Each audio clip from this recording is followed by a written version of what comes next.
देश में चल रहे किसान आंदोलन का साथ देने और केंद्र सरकार का विरोध करने के लिए हिसार में जन चेतना अभियान नामक सामाजिक संस्था की तरफ से अनूठा प्रदर्शन किया गया।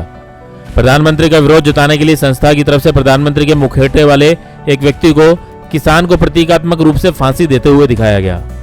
ये प्रदर्शन दीनबंधु चौधरी छोटू राम की प्रतिमा के समक्ष किया गया। इस प्रदर्शन को लेकर आयोजकों का कहना है कि आज केंद्र की नीतियों की वजह से किसान इस स्थिति में पहुंच चुका है कि वो आत्महत्या करने को मजबूर हो चुका है। इस मौके पर पूर्व इनेलो नेता उमेद लोहान ने कहा कि लाखों की संख्या में अपनी मांगों को लेकर दिल्ली बॉर्डर पर बैठे किसानों के समर्थन में ये प्रदर्शन किया गया है। इस प्रदर्शन के माध्यम से वो जनता को किसानों के मुद्दों के प्रति जागरूक करना चाहते हैं। लोहान ने कहा कि आज किसान इस हालत में पहुंच चुका है कि वो या तो खुद मर जाए या सरकार को मार दे, मगर किसान ने चुन लिया है कि इस बार वो खुद नहीं मरेगा। लोहान ने इस मौके पर मुख्यमंत्री, भाजपा प्रदेश अध्यक्ष व उप मुख्यमंत्री पर भी किसानों का साथ नहीं देने के आरोप लगाए। आज किसान उस हालत में पहुंच चुका है, या तो खुद मर जाए या इस सरकार को मार ले, लेकिन किसान ने इस बार दूसरा निर्णय लिया है, खुद नहीं मरेगा, इस सरकार को मारने का काम करेगा। और एक आग पूरे हरियाणा में, पूरे यूपी में, राजस्थान, पंजाब में जल चुकी है किसान के दिल में, और वो आग लेके दिल्ली पहुंचे हैं। और जो साथी नहीं पहुंचे हैं उनको आपके माध्यम से हम सारे साथी ये निवेदन करते हैं कि भाई सारे अपने काम धंधे छोड़ के उन भाइयों की मदद के लिए दिल्ली पहुंचने का काम करें।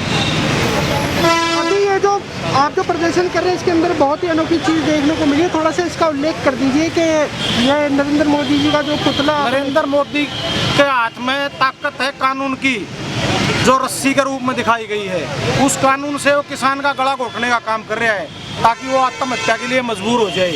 इसके माध्यम से हम ये दिखाना चाह रहे हैं कि भाई किसान यदि संगठित नहीं हुआ, यदि उसने मिलकर लड़ाई नहीं लड़ी तो उसका मरना तय है, और यदि संगठित हो गया तो इस सरकार का हारना तय है। एक और बात मैं आपके माध्यम से कहना चाहता हूँ, बार बार कभी यूपी का डिप्टी सीएम, कभी हरियाणा के भाजपा के मंत्री किसानों को खालिस्तानी और आतंकवादी कहने का काम करते हैं। मैं दिल्ली भी गया था, वहाँ भी कहा था यदि किसान आतंकवादी हो गया तो इनको छुपाने के लिए और छुपने के लिए कोई आदमी नहीं मिलेगा। आज किसान का बेटा फौज में है, आज रोज कश्मीर से जो लाश आने वो किसान का घर में जड़ा है, कोई अडानी अंबानी के घर में गुंजल दी।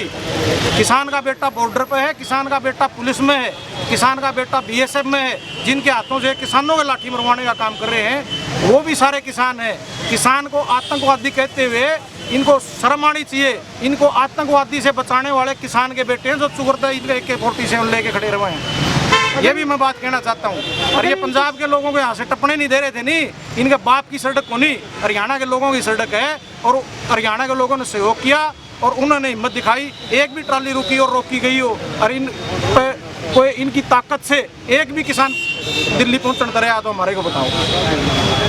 अगर इन कानूनों की बात करें तो लगातार प्रदर्शन जारी है किसानों का। एक तरफ सरकार कह रही है कि कहीं ना कहीं ये जो विपक्षी पार्टियां हैं घी में आग लगाने का वो काम कर रही है, आप इस पर क्या कहेंगे? उनका साफ तौर पे कहना है कि जो भोले भाले किसान हैं उनको भड़काकर ऐसे कार्यक्रम करवाए जा रहे हैं। मैं आपसे पूछना चाहूँगा विपक्षी पार्टी का दायित्व क्या होता है, उसका फर्ज क्या होता है? तो बीन बजाना, बाजा बजाना काम नहीं होता। विपक्ष की पार्टी जो भी है, कोई भी संगठन है, जितनी भी पार्टियाँ हैं, उनका काम ये है कि भाई किसान दुखी है तो किसान की हर तरह का मदद करो।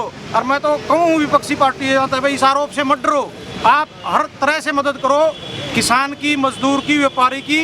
और इस लड़ाई में किसान का साथ जो भी पार्टी देगी, आगे किसान वोट के रूप में उस पार्टी की झोली भरने का काम करेगा, उसको सत्ता में लाएंगे जो किसानों की मांगों का मानने का, जो किसानों के हक में कानून बढ़ाएगा आने वाले समय में। आपको कितना लगता है कि जो प्रदर्शन आप लगातार कर रहे हैं सरकार आपकी बातों को सुनेगी? सरकार को बात सुननी पड़ेगी। जन शक्ति के सामने हर शक्ति झुकती है। आपने बड़े बड़े तानाशाह देखे होंगे, गद्दी छोड़ छोड़ के भाग गए थे। यदि किसान संगठित होकर लड़ाई लड़ेगा तो 100% सरकार को, मोदी साहब को झुकना पड़ेगा। इन पूंजीपतियों की गोदी में से निकल के किसान की बात सुननी पड़ेगी और किसान की जीत होगी, सरकार की हार होगी। दिल्ली सरकार की बात करें तो आम आदमी पार्टी की सरकार ने किसानों के लिए जो कानून बनाए गए हैं किसानों को समर्थन दे दिया है, तो आप इस पे क्या कहेंगे? दिल्ली सरकार को आम आदमी स्वागत करते हैं उसका। कोई भी पार्टी, कोई सरकार, कोई नेता जो भी किसानों का समर्थन करेगा, किसान तो उसका स्वागत करेगा, धन्यवाद भी करेगा। धनखड़ साहब का एक बयान सामने आया था जिसमें उन्होंने साफ तौर पे एक मुहावरे के थ्रू कहा था कि जो किसान है वो भांग खाकर आए, उन्हें इस कानून के बारे में नहीं पता। इस पर आप धनखड़ साहब तो मनु कुछ जो कुर्ते काट के सड़का बांधा था नहीं, उसने भी भांग भी रखी थी।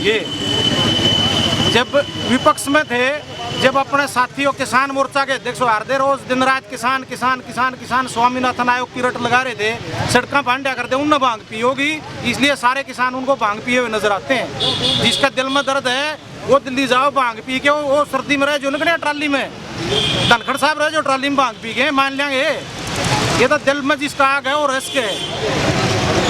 उप मुख्यमंत्री के बारे में क्या कहेंगे दुष्यंत चौटाला?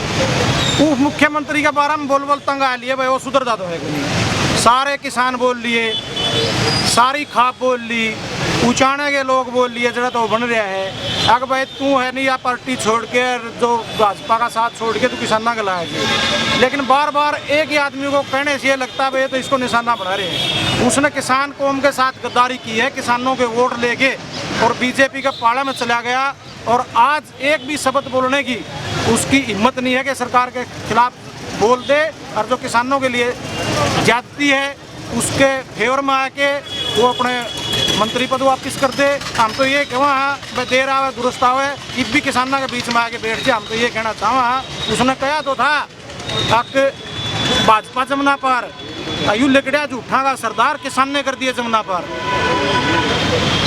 ऐसे में अगर सरकार आपकी बातें नहीं सुनती है तो प्रदर्शन कब तक जारी रहेगा आपको? जब तक मांग नहीं मानने की, मांग मानने क्या तो नहीं, लोग इकट्ठे होके ताकत बनेगी बड़ी और उस तो माननी पड़ेगी उन्हें। हम तो किसी न किसी रूप में लागे रहोगे, परसों दिल्ली थे, आज हो रहे हैं, तड़के फिर दिल्ली चले जाएंगे। ब्यूरो रिपोर्ट, नई ताज़ा न्यूज़, हिसार।